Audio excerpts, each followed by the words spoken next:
Friends నమస్తే, నేను మీ భక్తిని. ఫ్రెండ్స్ ఈరోజు డిసెంబర్ 16, 2025. ఈ రోజుకు ఒక స్పెషల్. అది అటు బంగ్లాదేశ్కు ఇటు భారతదేశానికి రెండింటికి కూడా. భారతదేశం ఈరోజు దీన్ని ఒక గెలుపు విజయ్ దివస్గా, ఒక పాకిస్తాన్ మీద గెలిచిన ఒక రోజుగా జరుపుకుంటుంది. అలాగే బంగ్లాదేశ్ అవతరణ దినోత్సవం, కొత్త దేశంగా పాకిస్తాన్ నుంచి విడిపోయిన దేశంగా బంగ్లా అవతరణ దినోత్సవం చేసుకుంటుంది. ఒకసారి మనం ఈ విషయాల్ని క్షుణ్ణంగా పరిశీలన చేద్దాం.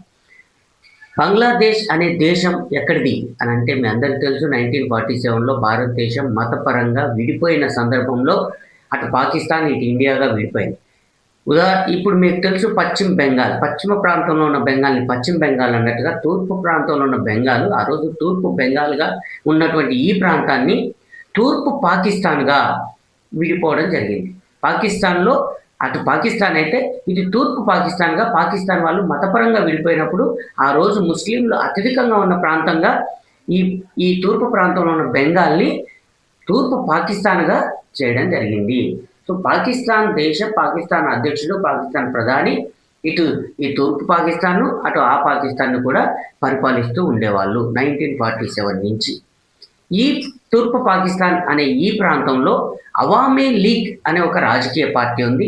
ఈ అవామీ లీగ్ అనే రాజకీయ పార్టీ షేక్ ముజిబుర్ రెహమాన్ గారు, తను ఆ తూర్పు పాకిస్తాన్లో ఒక పార్టీని స్థాపించారు. సో ఈ పార్టీని స్థాపించి ఆ పార్టీకి అధ్యక్షుడిగా ఉంటూ అక్కడ ప్రజలతో మమేకమై పోరాటాలు అవి ఇవి రాజకీయాల్లో ఎలక్షన్లో పాల్గొనడం లాంటివి చేస్తున్నారు.